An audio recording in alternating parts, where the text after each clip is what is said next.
Dans les années 70, quand on parlait de patrimoine maritime, non, le mot n'existait pas d'ailleurs, patrimoine maritime, ce n'était pas les mots de l'époque. On parlait soit de old gaffers, repris de l'anglais vieux gréement, c'était des gens qui naviguaient mais qui ne savaient pas très bien comment et qui n'avaient pas les éléments nécessaires pour pouvoir restaurer correctement leur bateau, faisaient ce qu'ils pouvaient.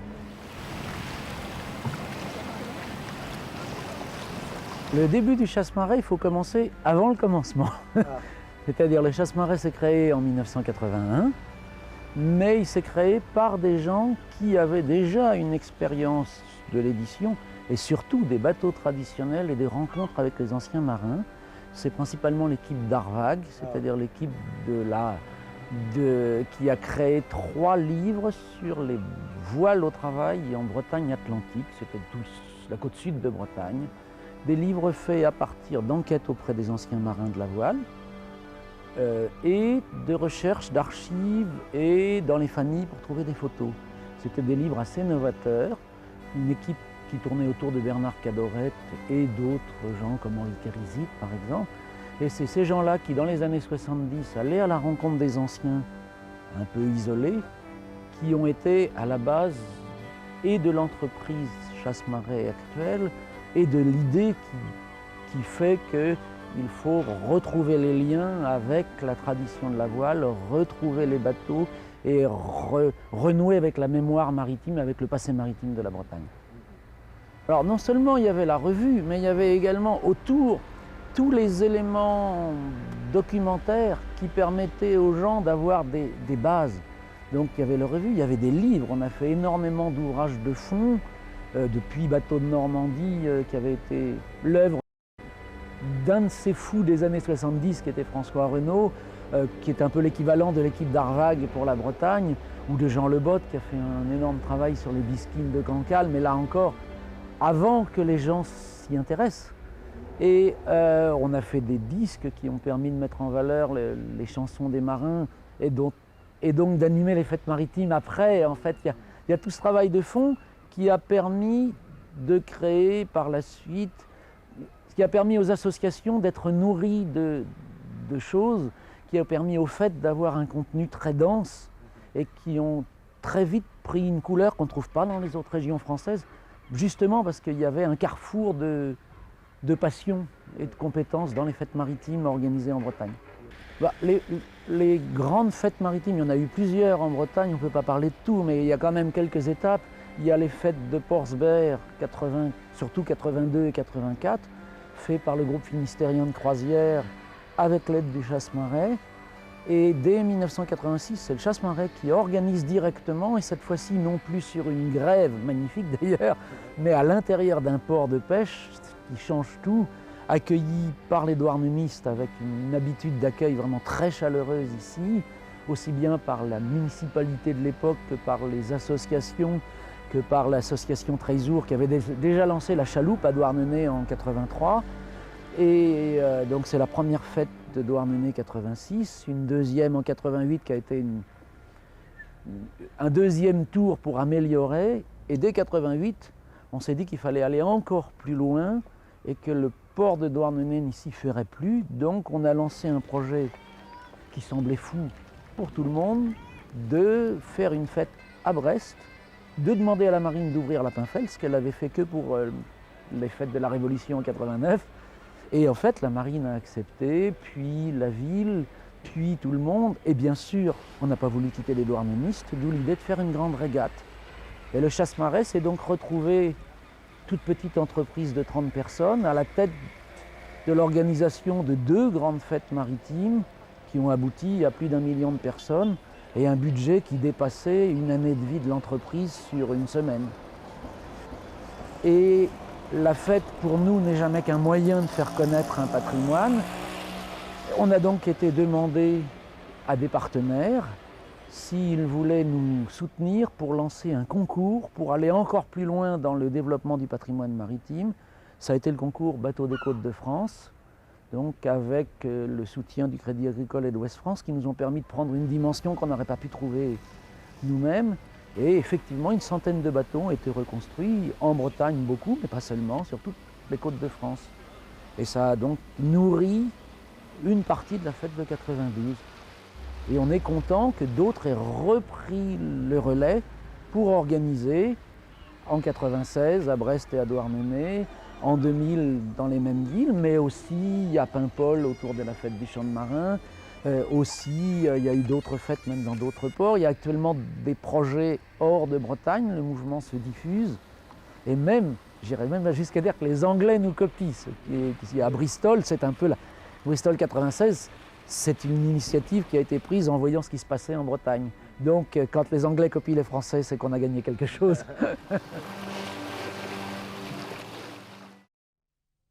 En fait, c'est parti d'une idée, enfin d'un constat, qui était que, en fait, l'éducation officielle ne parlait que de grandes batailles navales, la marine, la grande marine, etc.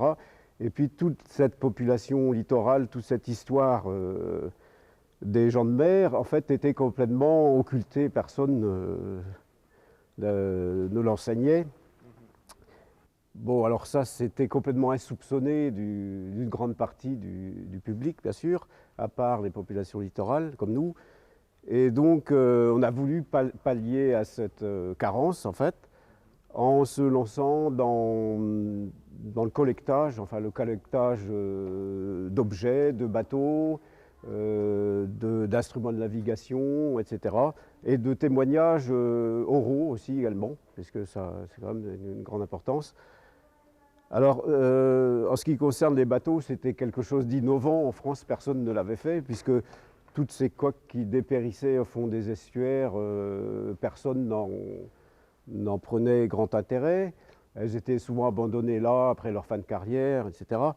Et nous, avec une idée préconçue quand même, qui était le choix d'un bateau représentatif, du bateau traditionnel local, nous avons commencé à les sortir de leur gang de vases et de les présenter en tant qu'objet, disons, culturel, quoi.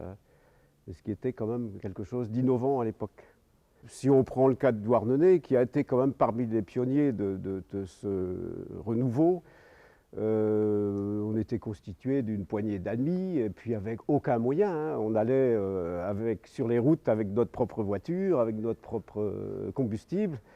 Et puis voilà, on se lançait d'abord dans un périmètre assez proche, hein, le Finistère, etc. Et puis on s'est aperçu qu'en fait, ces problèmes-là aussi de collectage de bateaux existaient dans tous les pays côtiers de France, quoi.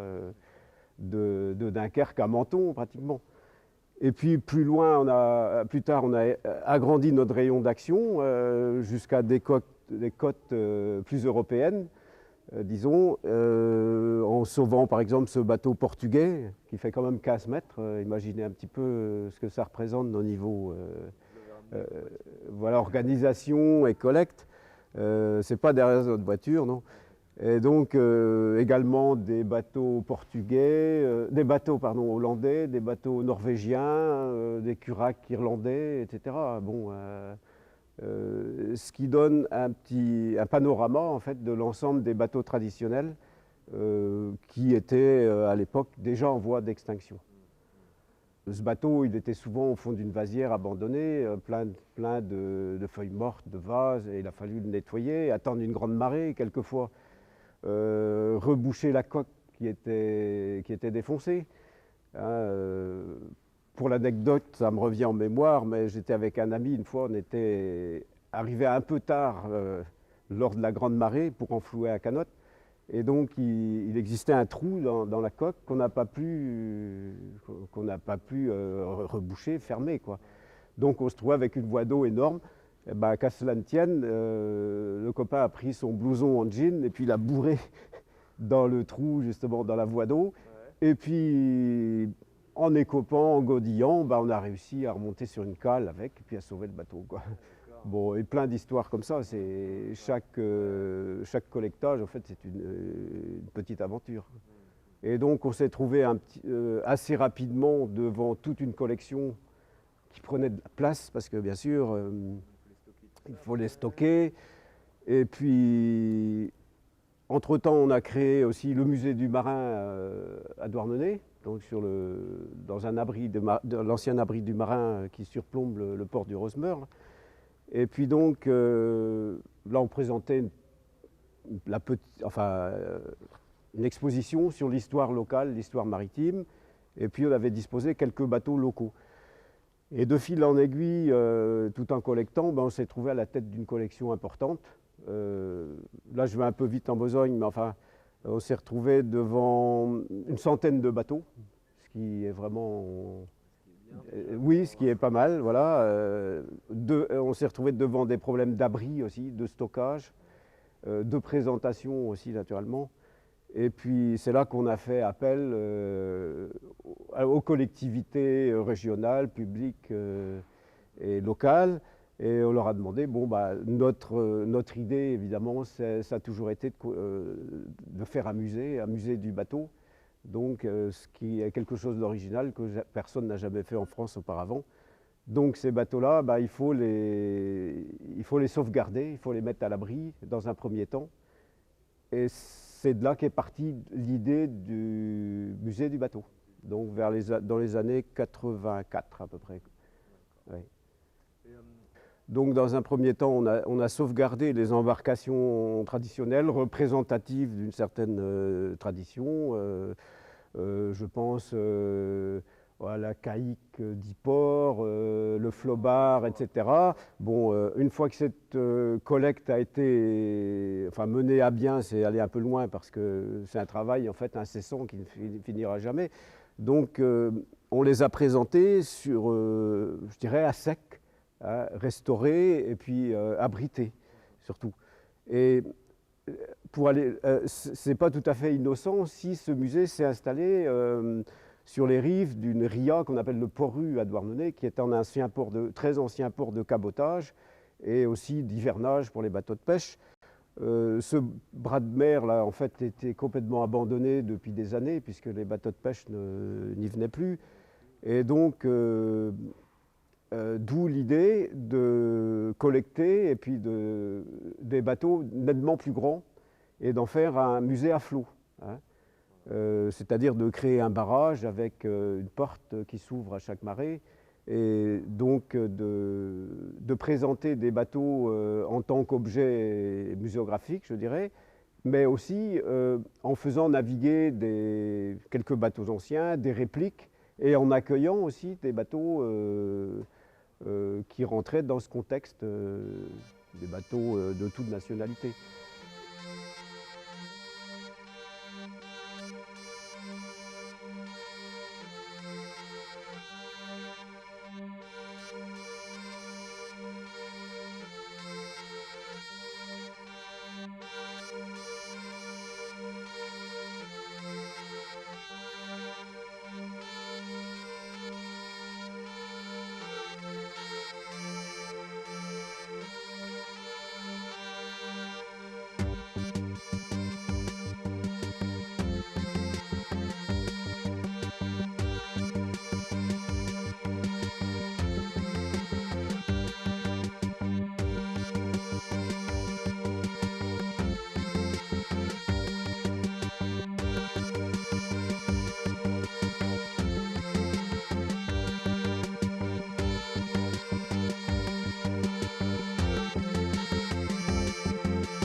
L'atelier de l'Enfer, ça a été créé en 84-85 par la Fédération régionale pour la culture maritime.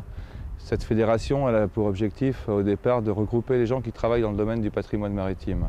Alors ils se sont aperçus à cette époque-là qu'il existait très peu de formations dans le domaine de la charpente de marine et que c'était bien de conserver des bateaux, c'était bien de conserver des sites, mais c'était important aussi de conserver des savoir-faire. Et puisqu'il y avait quand même la pêche qui marchait bien et des écoles de pêche qui étaient bien installées, il était temps de s'intéresser à la charpente de marine.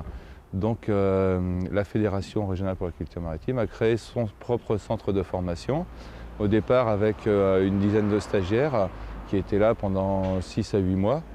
Et puis progressivement, ça a pris de l'ampleur pour arriver maintenant à 14 stagiaires qui sont là pendant 10 mois, avec des contenus qui évidemment ont évolué depuis 84-85 puisque le marché en charpente de marine lui aussi a évolué.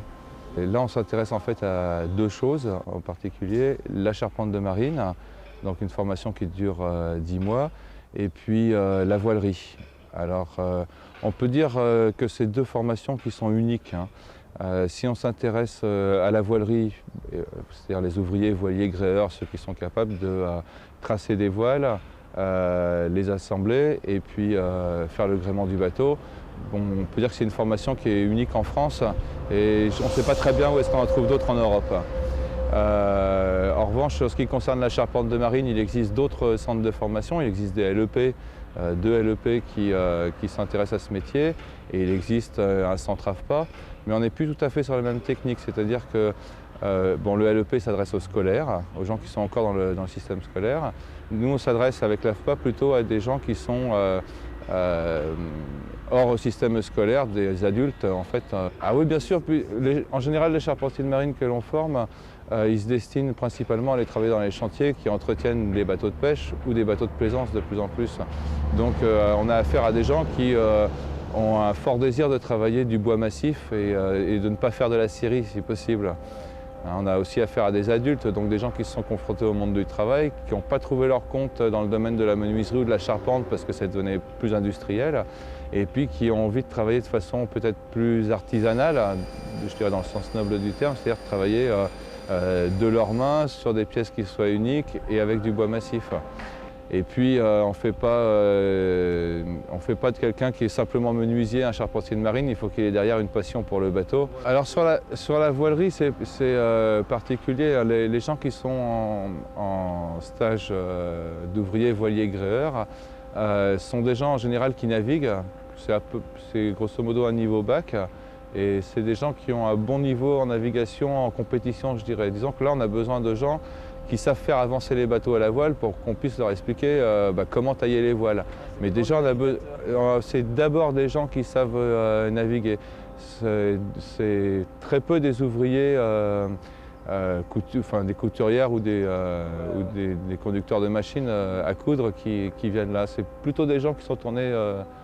il s'agit de comprendre aussi la demande d'un client quand il va venir dans une voilerie, qui va vous dire « bon, mon bateau, il part au lof ». Celui qui sait que conduire une machine à coudre, il ne sait pas ce que c'est que partir au lof. Bon, celui qui navigue, il sait ce que c'est, il sait à quoi ça correspond, il sait que c'est peut-être un réglage qui est mauvais sur le bateau, mais c'est peut-être aussi la voile qui est mal taillée. Donc là, on a besoin de gens au niveau navigation qui soient relativement pointus. Alors le métier a évolué et du coup le diplôme a évolué aussi. On ne parle plus de CAP, mais on parle de mention complémentaire. Et le terme exact, c'est charpentier de navire en bois et matériaux associés. Il faut entendre par matériaux associés les techniques modernes de construction en bois, c'est-à-dire le bois moulé, le lamellé collé, le strip planking, enfin toutes ces techniques-là, et aussi le polyester en partie, quoi. Donc certains centres de formation forment plutôt à tout ce qui est moule ou mer de moule, c'est-à-dire ce qu'on va se servir pour faire plus tard des bateaux en série.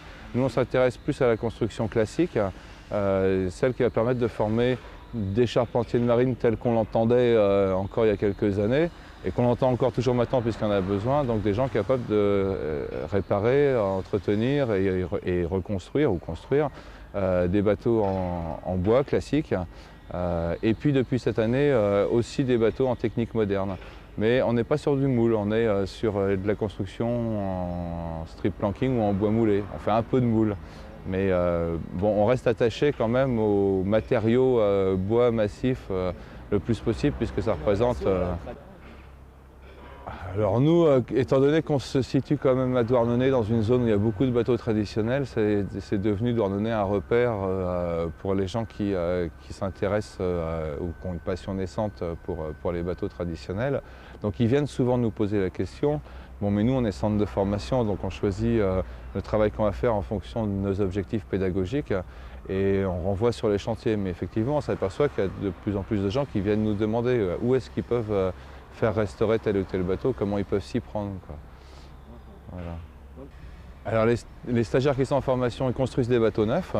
Ils commencent vraiment par l'élaboration de la demi-coque, enfin la sculpture de la demi-coque, puis le plan, le gabarriage, le débit des pièces de bois, le montage, les peintures, le calfatage, la fabrication des avirons, des espars, enfin de tout ce qu'il peut y avoir sur le bateau, le dessin des pièces d'accastillage et puis leur pose.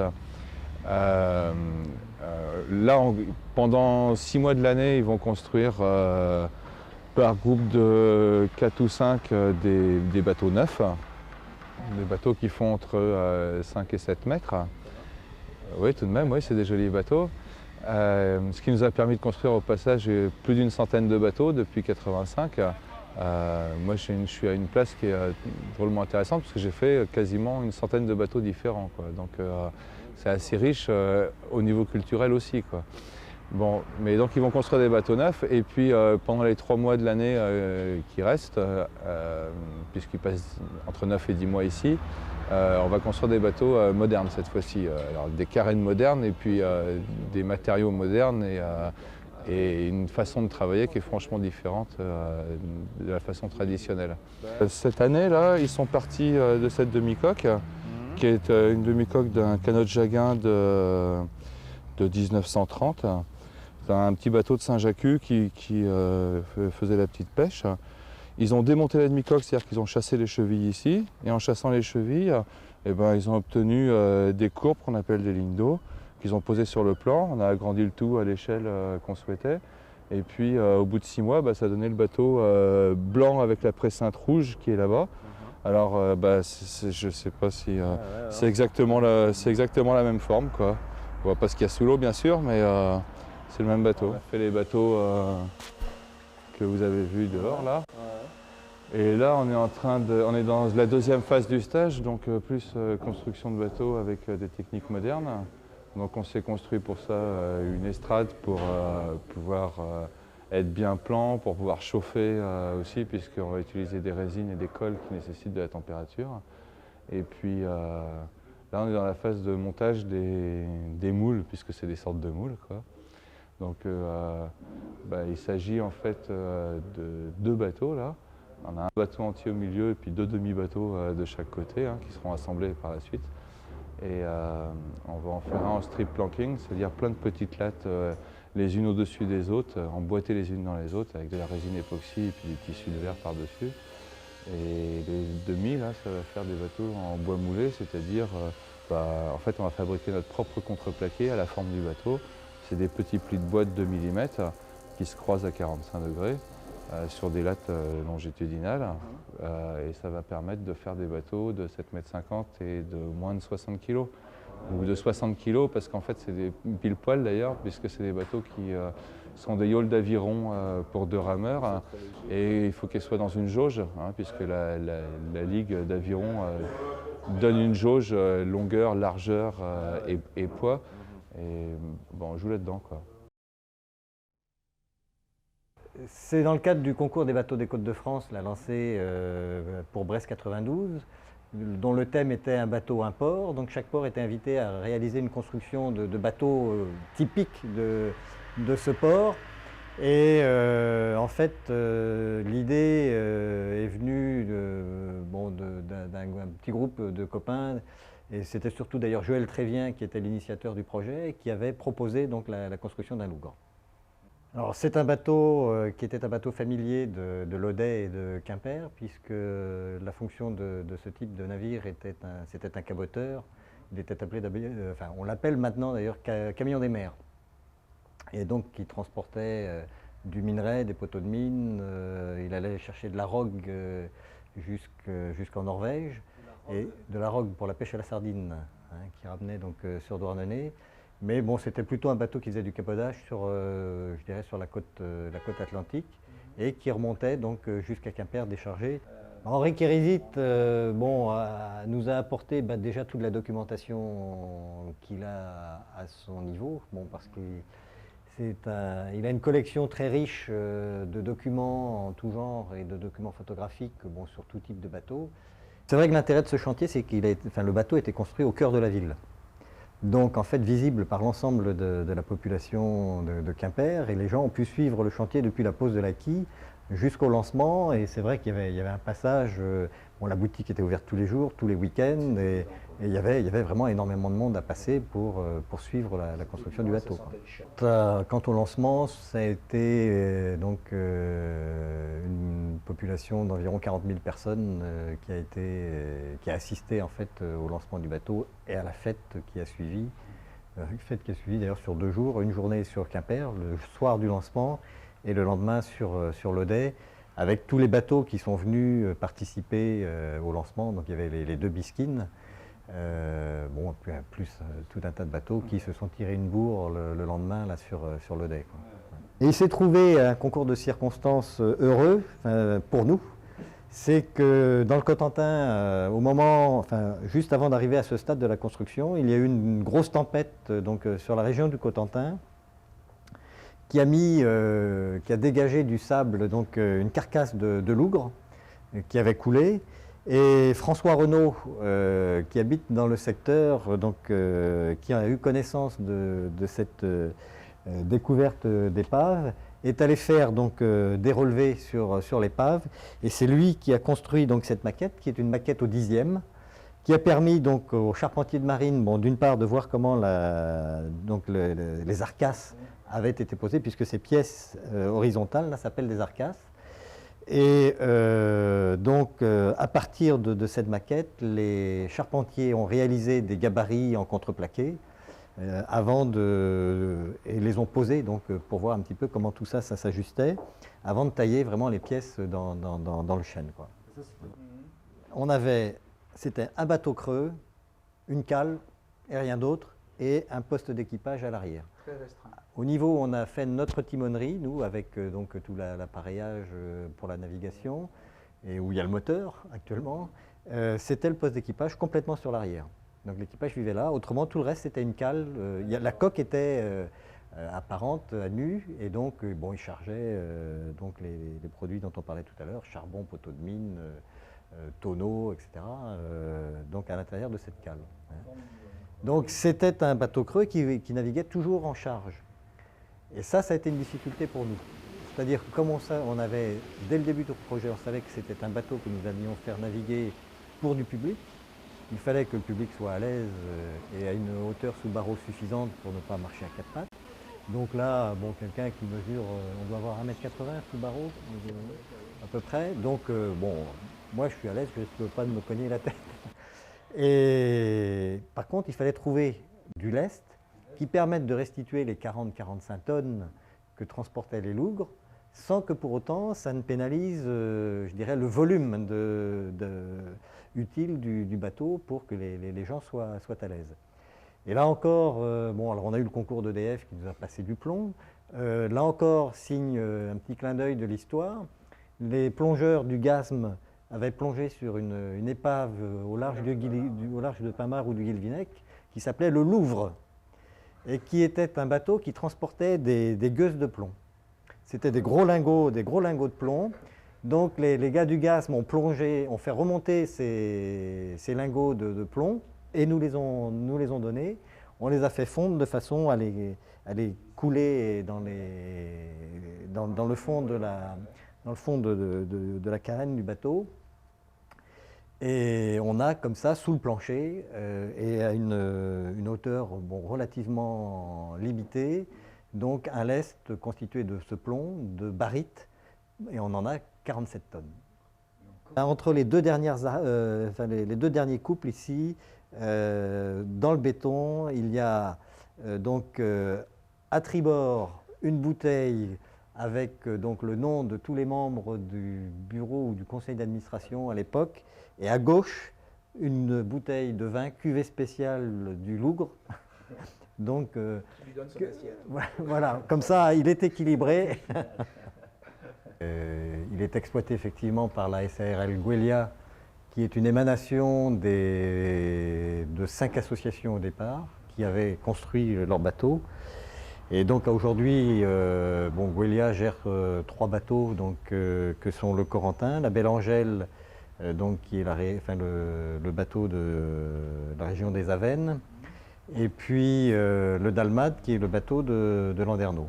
Et donc ces bateaux transportent effectivement des enfants dans le cadre d'animations que l'on peut être amené à faire, ce qu'on appelle les semaines patrimoine, ou alors des particuliers qui s'embarquent individuellement, ou des entreprises, des comités d'entreprise. La clientèle est diverse et variée, et en plus, je dirais que les projets ou les navigations s'adaptent à la demande de la clientèle. Ça peut être une sortie, pour beaucoup ce sont des sorties à la journée du côté des Glénans. Par contre, il y a des croisières qui peuvent être faites sur les îles, voire sur l'Angleterre, ou une semaine de pêche au thon. Tous les ans, il y a une semaine de pêche au thon dans le golfe de Gascogne. On parlait de la clientèle du Corentin à l'instant. On va prospecter une nouvelle clientèle à partir d'un slogan à bord de Corentin: les marins sont câlins et coquins. Au départ, on ne savait absolument pas quel genre de bateau Brest pouvait construire, mais il est évident qu'avec le passé historique d'un grand port de guerre, il fallait s'orienter vers ce type de bateau. Et par conséquent, les recherches ont commencé dans cette optique-là, essentiellement aux archives de la marine, à Vincennes et à Rochefort. Et là, certains d'entre nous sont allés passer pas mal de temps à regarder ce qui s'était fait dans ce genre de bateau qui devait être suffisamment grand pour malgré tout être à la dimension de Brest, mais pas trop grand pour limiter les coûts de construction et ensuite permettre une navigation en équipage réduit. Et petit à petit, le choix s'est réduit à un ensemble de bateaux d'environ 25 mètres de long. Et finalement, il s'est fixé sur une série de bateaux qui a été construite à partir de 1817, d'après les plans d'un ingénieur qui s'appelait Hubert, et une série de 5 bateaux de la marine royale, puis après de la marine impériale, qui étaient essentiellement destinés à porter des avis dans la flotte, d'où le nom d'aviso qu'on leur donnait, porter des avis d'un bateau à l'autre, etc. Également de suivre les mouvements des flottes ennemies et éventuellement de constituer une permanence de la flotte dans les colonies, dans les Antilles, dans le golfe de Guinée, et éventuellement d'ailleurs jusqu'en Australie, dans l'océan Pacifique. Alors le choix s'est porté finalement sur ce type de bateau.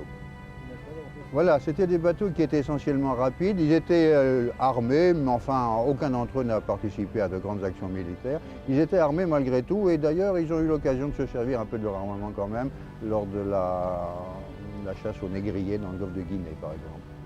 Ce sont des personnes, des individus, des particuliers de Brest, passionnés, qui ont commencé à se dire mais pourquoi est-ce qu'on ne répondrait pas à ce concours des bateaux des Côtes de France. Et puis lorsque l'idée s'est cristallisée un petit peu, une association a été construite, a été mise sur pied, l'association Goélette La Recouvrance.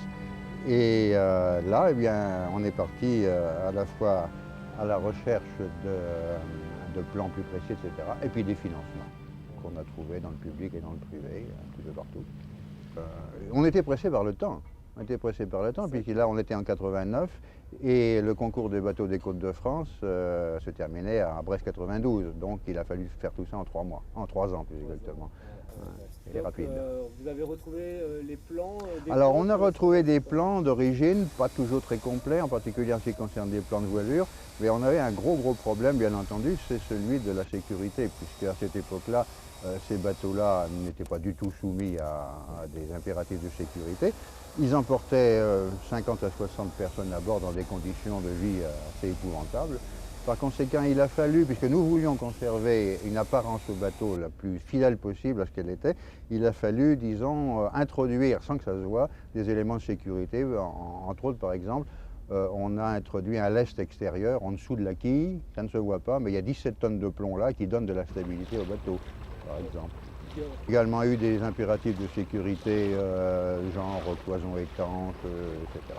Et puis on a introduit bien entendu, ce qui n'existait pas à l'époque, un moteur. Il ne se voit pas, mais il est là. De la même façon qu'il y a à bord tous les équipements électroniques de navigation, mais les antennes sont bien camouflées, ça ne se voit pas non plus. Alors l'intérieur justement, on a poussé le vice jusqu'à essayer d'en faire quelque chose d'authentique également. Mais enfin c'est un condensé d'authentique, en ce sens que on l'a traité l'intérieur dans l'esprit de ce qu'étaient les appartements d'officiers des frégates de la période Révolution, Empire, Restauration, etc. Mais il ne faut pas oublier que ça, ce n'était pas la dotation normale du bateau. Lorsque le bateau sortait à cette époque-là des chantiers, c'était assez spartiate. Et les officiers, ceux d'entre eux qui avaient les moyens, reconstruisaient à bord du bateau leur environnement. Alors on a fait la même chose.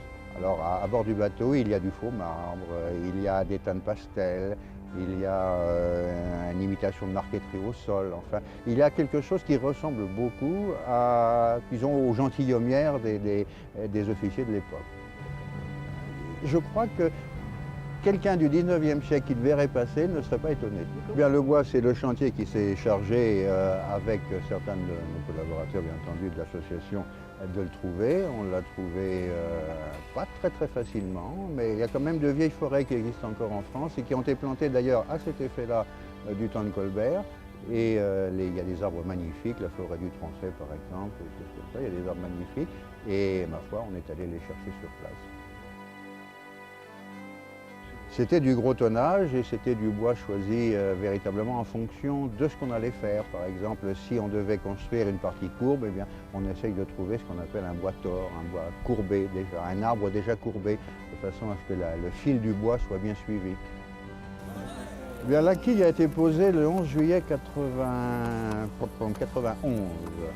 Par conséquent, elle a été mise à l'eau le 14 juillet 92. La coque fermée, etc., mais aucun aménagement intérieur fait, pas maté, mais elle était à l'eau. Ah, il a fallu se battre contre le temps, là, certainement. Eh bien, la goélette maintenant est la propriété de la ville de Brest, et pour nous c'est une très grande satisfaction parce qu'on sait maintenant qu'elle va vivre, et qu'elle va être entretenue et qu'elle va vivre. Vous n'avez pas eu peur d'être dépossédé un petit peu? Ah, pas du tout, pas du tout. Au contraire, ça a été une très grande satisfaction de savoir que maintenant son avenir est assuré pendant des dizaines d'années. Ça, c'est vraiment quelque chose de très réconfortant pour nous. Alors, donc, elle est gérée par une structure qui dépend de la ville de Brest et qui propose, premièrement, qui se sert du bateau pour la communication de Brest et de sa région, dans le domaine touristique et économique. Mais en dehors de ça, il y a utilisation par les particuliers, les comités d'entreprise, les associations, etc., pour des sorties à la journée ou des week-ends ou éventuellement des sorties beaucoup plus longues.